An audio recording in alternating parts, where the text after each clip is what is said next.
그 오전에 그 이충구 박사님 예정한 시간이 12시까지인데 사실 그 시간을 연장해서 듣고 싶은 그런 마음이 들었습니다.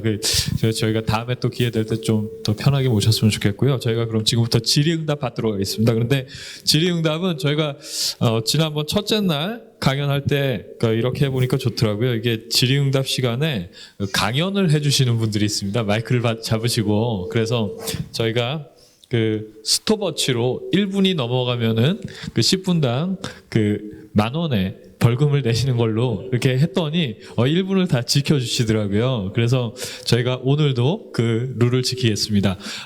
제가 한 가지 질문, 두 가지 질문 먼저 좀 드리고 싶은데요.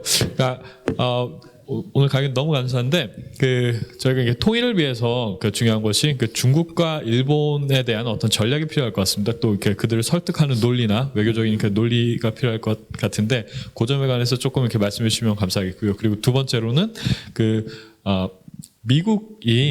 미국이 컨서버티브하고 리버럴하고 이렇게 나눠져 있는데 그 뉴욕 타임즈 기사들 보면은 이게 상당히 한국의 좌파들을 지지하는 내용의 기사들이 되게 많이 나오고 그 트럼프 국회 연설할 때 그날 그 뉴욕 타임즈 인터내셔널 판에 그 한국과 미국의 동맹을 비아냥거리는 그런 기사가 한국 사람이 쓴 기사가 났습니다.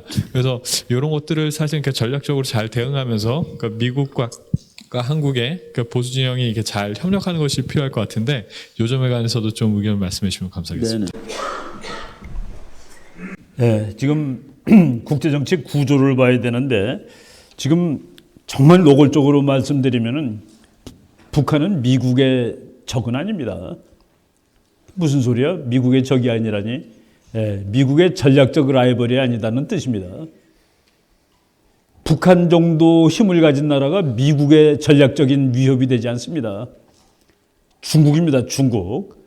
미국의 지금 최대의 목적은 중국을 해결하는 거죠. 그래서 스티브 바논 같은 트럼프 친구가 왜 자꾸 북한으로 눈을 돌리냐. 중국 문제를 해결하면 다 해결될 거를 이라고 얘기하기까지도 합니다. 이 지도 잠깐 보시면은 지금 미국의 모든 작전은 중국을 포위하는 작전으로 되어 있습니다. 이 파란색이 미국 편 된 나라들인데 탄자 들어가는 나라 대부분 다 미국 편 됐습니다. 인도도 미국 편입니다. 여기 버마도 미국 편 됐습니다. 요 캄보디아는 오바마 대통령이 대통령 관두기 마지막에 방문했던 나라입니다. 다 둘러싸고 있는데 이게 이제 지정학적인 이유 때문에도 인도는 미국 편이 되는 거예요. 왜? 붙어 있는 중국이 두려우니까. 그래서 이게 붙어 있는 나라들 다 미국 편이 되는데 지금 미국이 중국을 완벽하게 이제 포위 작전을 끝내기 위해서는 요거를 파란색으로 바꿔놓으면 되는 겁니다. 북한을 파란색으로 바꿔놓게 되면은 중국에 대한 포위 작전이 완성이 되는 것이죠. 북한도 파란색, 남한도 파란색이면 구조적으로 한반도가 통일되는 겁니다. 그런데 지금 보니까 중국이 점점 힘이 세져서 미국이 이걸 빨리 해야 되겠다. 그리고 북한이 도무지 그냥 놔두면 안 되겠다가 맞아떨어지는, 그게 맞아떨어지면 일이 빨리 진행되는 겁니다. 지금 한쪽은 그렇게 맞아떨어지진 않아요. 미국이 보기에 중국이 저러다 말겠구나라고 봅니다. 이게 우리를 앞설 거라고 생각하고 우리가 옛날에 그랬는데 그럴 가능성이 별로 없어졌어. 그래서 우리가 노력을 해야 된다는 그 얘기입니다. 자동으로 중국이 막 힘이 막 세지고 가만 놔뒀다가 큰일 날 것 같아요. 그러면 미국이 더 불이 나서 할 겁니다. 근데 그렇지는 지금 않은 상황이죠. 그리고 이제 중국, 일본, 중국은 본질적으로 반대하기 때문에 설득이 안 됩니다. 그래서 제가 박근혜 대통령 몇 년 전에 중국 간다고 그랬을 때 그거 갈 필요 없는 거다 그랬습니다. 안 가는 게 낫다고 그랬습니다. 가봤자 중국은 우리 통일을 원해서 하는 쪽으로 안 해주거든요. 통일은 어떻게 되느냐. 저거는 힘의 논리이기 때문에 통일을 원하는 세력의 힘이 통일을 반대하는 세력의 힘보다 클 때 밀어붙여서 하는 겁니다.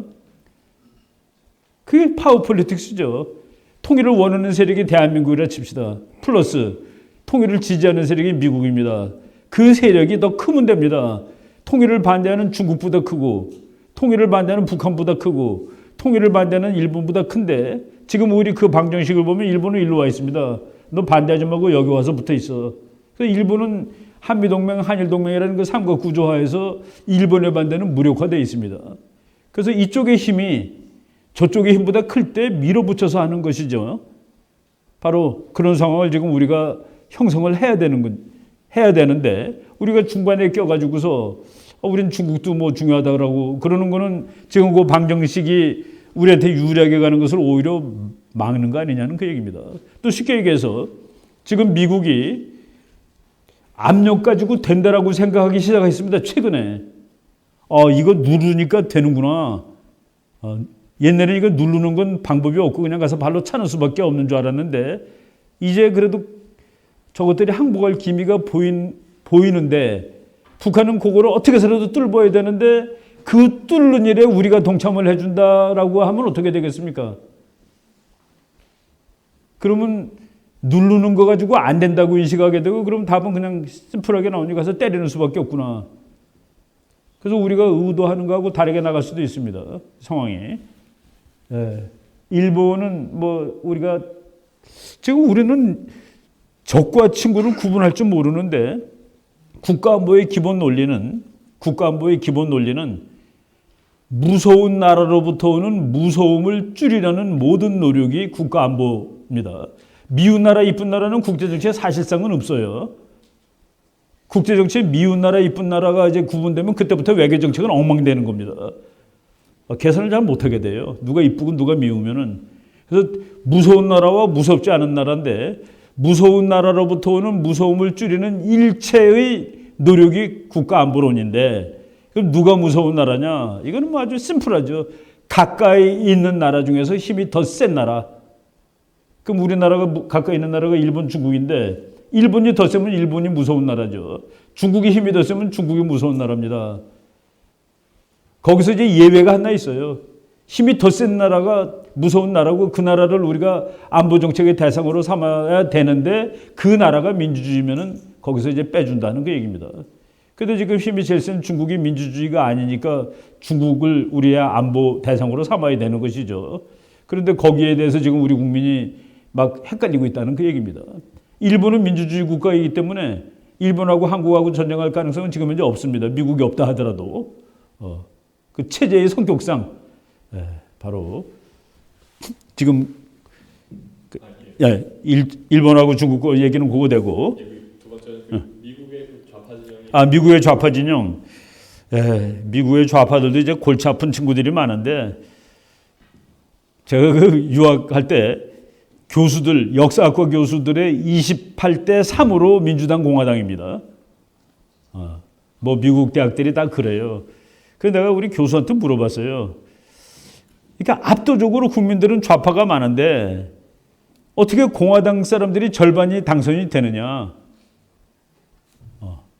공화당이 절반이고 그리고 오바마 시대 때 한 8년 동안에 모든 선거에서 공화당이 압승을 합니다. 그리고 뉴욕타임스는 지금 거의 굶어 죽는 신문이 돼가지고 지금 뉴욕타임스 돌리면서 빵도 같이 배달합니다. 뭐 달걀도 배달하고 그래요. 신문 배달하고 못 먹고 사니까. 근데 이제 그러면서도 우리가 이제 그걸 많이 보는데 우리가 생각하는 것만큼 좌파들의 힘이 미국에서 영향력이 있지 않습니다. 정치에 영향을 미칠 때 투표할 때 카운팅이 안 되고 그런 측면이 있어요. 그래서 물론 이제 그들을 설득해야 되는 것도 있지만은 우리가 생각하는 것보다 세지 않다. 누가 더 세냐? 미국 대통령 선거, 미국 국회의원 선거에 영향을 미치는 것은 각 지방 신문들입니다. 뉴욕타임스가 아니라 뭐 예를 들어서 뭐 오스틴 아메리칸 스테이트맨, 오스틴이라는 텍사스에 있는 도시에서 보는 신문, 지방마다 신문이 다 있는데 그 신문이 훨씬 대통령 선거에 더 막강해요. 근데 그 지방 신문들이 상당 부분 보수가 많습니다. 그래서 여러분 혹시 세계에서 제일 청취율이 높은 미국의 케이블 네트워크는 뭘까요? 우리는 CNN으로 알고 있죠. CNN은 5등 안에도 못 들어갑니다. 1등이 폭스입니다. 폭스. 물론 이제 폭스가 1등이 되는 이유는 좌파들이 많고 폭스는 보수기 때문에 다른 거 못 보는 사람이 그걸 보니까 많은데 그거 많은 것도 있지만은 폭스 뉴스조차도 100% 클린턴 이 트럼프 지지는 아니었습니다.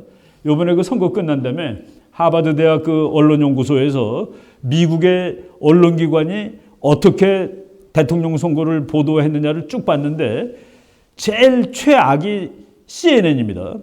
CNN은 클린턴 뉴스 네트워크라고 이제 별명이 붙었죠.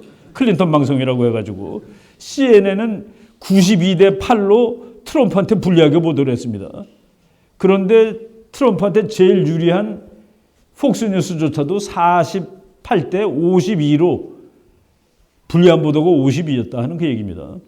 그리고 그거보다 이제 조금 이제 신문 중에서는 월스트리트이 제일 트럼프 쪽인데 그것도 46대 53가 그래요.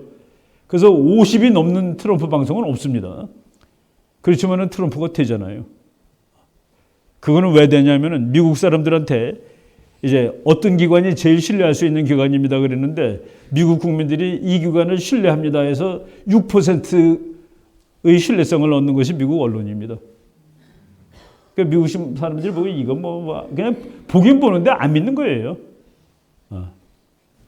6% 특히 공화당 사람들이. 그래서 그 문제가 이제 그런 식으로 해결이 됩니다. 그래서 우리가 뭐 저는 이제 우리 교회 목사님이 막 한탄을 하시길래 목사님 할 일이 하나 있습니다. 그랬더니 뭐요? 그러길래 가서 백악관을 쳐들어 가시라고. 미국 백악관 쳐들어 가서 한국에 이런 견해를 가진 사람들이 있다는 것을 가서 얘기하고 오라고 말이야. 그런 것도 방법이죠. 방법입니다. 뭐 그런 것들 지금 준비들 하고 있는 것 같아요. 보니까. 예, 감사합니다. 그 저쪽에서 먼저. 예.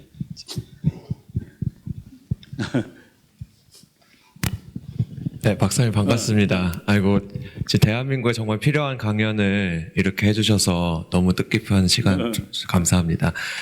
박사님 혹시 이제 제가 드릴 질문은 두 가지입니다. 그러니까 미국이 만약에 북한에 관련된 레짐 체인지를 하게 되면 그 이후에 북한에 관련된 영토를 두고 어떻게 외교를 펼칠지 미국에서 그리고 난 뒤에는 이제 저희 한국 정부도 제2의 김정은 정권이라고 할 정도로 종북주의자들이 너무 많은데 과연 미국이 한국에 있는 문재인 정권도 같이 좀 손볼 수 있는 전략들이 세울 수 있을 건지 근래 많은 기사들이 또 문재인 레짐 체인지까지도 미국에서 지금 계획하고 있다는 또 기사들이 나오고 있더라고요. 그래서 박사님의 견해가 어떤지 좀 듣고 싶습니다.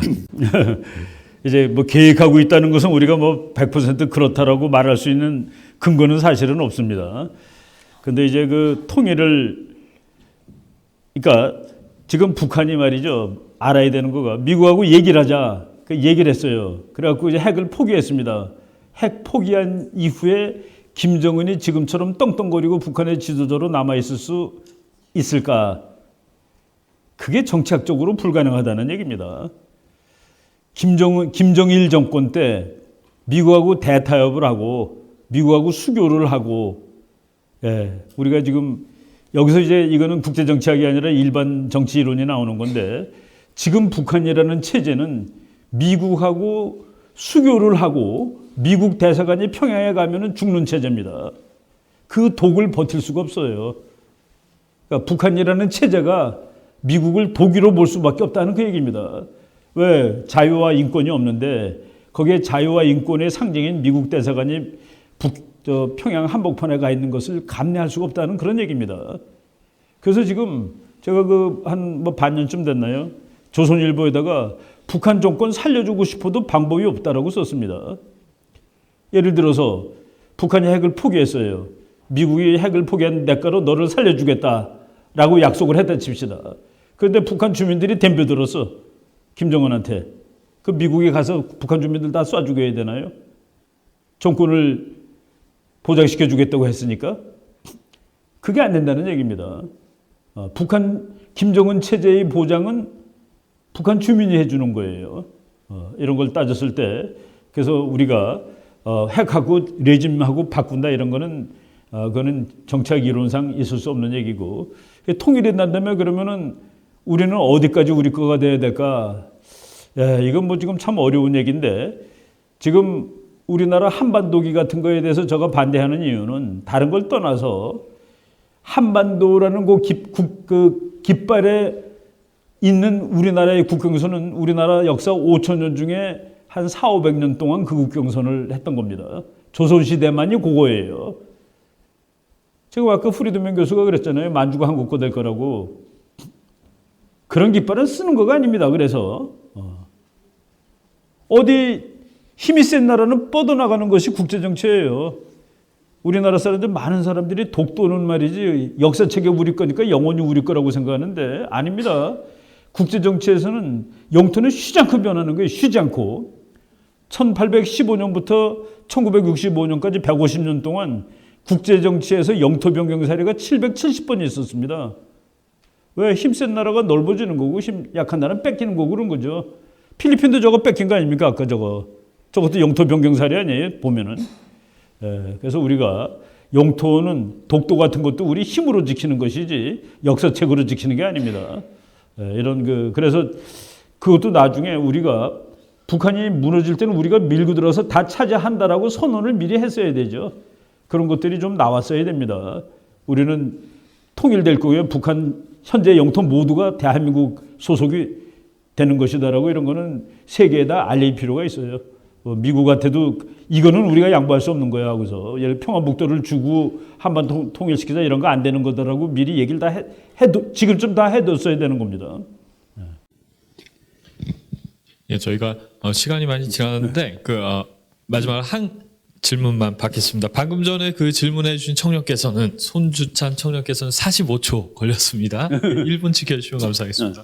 네, 한 가지만 질문하겠습니다. 이 교수님께서 고급 정보를 많이 가지고 계시는 것으로 추정하기 때문에 충분히 그 좋은 답변을 주시라고 믿고 질문을 드리겠습니다.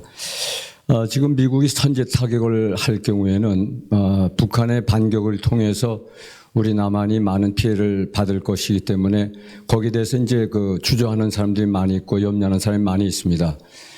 그래서 만약에 미국이 가지고 있는 그 21세기 최첨단 전략 자산을 총동원해서 B-1B라든가 스텔스 전폭기, B-52 전폭기, 그리고 항공모함을 동해 서해 띄워가지고 동시다발적으로 김정은 은신처, 그다음에 핵 무기가 보유되고 있는 추정 장소, 그다음에 장사정포 등 막대한 화력들을 동시다발적으로 공격했을 경우에 전혀 북한이 반격을 할 수 없는 그런 상황이 가능한지 거기에 대해서 말씀해 주시면 감사하겠습니다. 네, 제가 뭐 정보가 확실하다는 것이 아니라 나의 모든 정보는 인터넷입니다.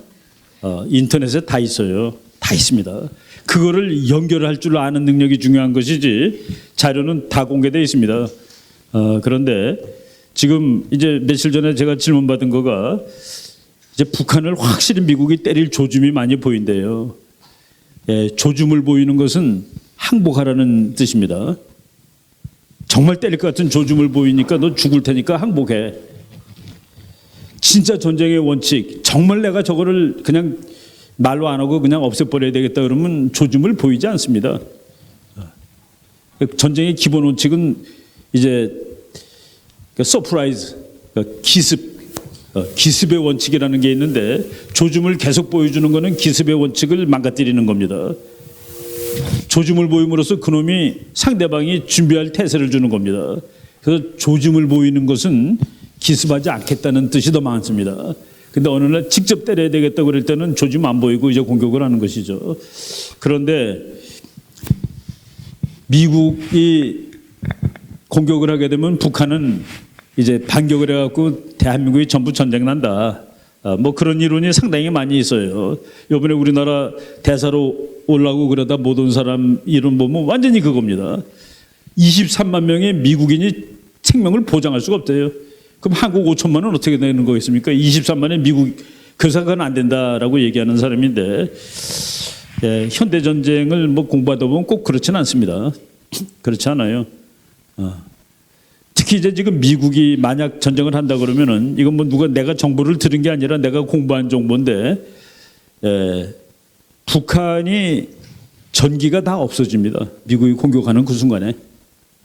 미국이 이라크를 공격할 때 바그다드시의 85%가 정전이 됐습니다. 여러분 이거 정전되면은 군사가 지휘가 돼요? 강의도 못 하는데? 정전되면 강의도 못하는데 군사력이 지휘 통제가 될까? 그냥 뭐 제가 하나만 말씀을 드리겠습니다. 1990년대에 이것도 이미 제가 전남대학에 강의를 하러 갔었는데 너무 시끄러워서 강의를 못 하겠는 거예요. 하도 전투기 폭음 때문에. 그래서 제가 이건 뭐 도무지 시끄러워서 강의를 잘 못하겠구나 하고서, 그리고 강의를 끝나고 송정리 비행장에 서울 오는 비행기 타러 가는데 미국 비행기들이 떴다 내렸다는 훈련을 하는데 한 녀석이 쭉 내려오더니만은 공항의 그 바닥에 퍽 닿는데 연기가 푹 나죠. 그러니까 바퀴가 다니까 다시 올라가더라고요. 야, 이것들이 저런 훈련을 하느라고 이렇게 시끄러웠구나 하고서 와서 제가 그 평소에 잘 알던 한미 연합 훈련을 할 때 이제 오르락 내리락하면서 훈련하잖아요. 그런데 이제 북한 지역으로 미군이 올라간다든가 뭐 이런 거는 그 북한군이 내려온다는 것은 직접으로 못하고 컴퓨터로 합니다. 그때 북한군 총사령관을 담당하는 역할을 계속 하시는 장군 출신인 분을 만났어요. 아, 근데 며칠 전에 강의하러 갔는데 너무 시끄러워서 강의를 못했어요. 그랬더니 광주 가서 강의하고 왔구만. 알래스카에 있는 미군들이 와서 훈련하는 거야. 알래스카에 있는 미국 공군이 훈련하는데 그 공군기의 기초 기능이 밑에 있는 모든 전기 시설을 없애는. 그러니까 그놈이 지나가고 나면 여기는 다 꺼지는 겁니다. 이 전기만 꺼지는 게 아니라 이 배터리도 꺼져요. 마이크 배터리도 이거 전기 줄 아니었는데 얘도 못 하는 겁니다. 그 연습을 와서 하고 있는 것이지 20대가 와서 하고 있다고 나중에 확인을 받았습니다. 20대가 북한 지역을 전기 없는 곳으로 만드는데 몇 분 걸릴까요? 한번 상상해 보세요. 지금 역사 이래 처음으로 어떤 나라는 다른 나라보다 퀄리티가 상대가 안 되는 무기를 가지고 전쟁을 하고 있다. 옛날에 로마 군단은 한니발 군단보다 무기가 압도적으로 좋지 않았습니다. 무기가 압도적으로 좋아진 첫 번째가 지금입니다. 그걸 이제 보통 사람이 자꾸 거꾸로 생각하는데 지금 뭐 다른 나라들도 전부 좋은 무기 아니야? 지금은 격차가 상대가 안 된다는 그 얘기입니다. 그런 의미에서 아까 저런 사람들이 얘기를 하는 거죠. 근데 그거 없이 하는 거고, 코피 작전도 제가 최근에 얘기를 했는데 미국이 하게 되면은 코피 작전 같은 건 안 합니다. 코피 작전은 장난하는 거죠, 그거는. 뭐 사자가 토끼 공격할 때하고 사슴 공격할 때하고 에너지가 같다는 말을 들었는데, 만약 미국 사람들이 거기까지 갈지는 모르겠습니다만은 만약 거기까지 가면은 반공 못하게 할 거다 하는 그 얘기입니다. 이건 뭐 제 그냥 그 군사를 공부한 하나 학자로서의 개인 견해입니다.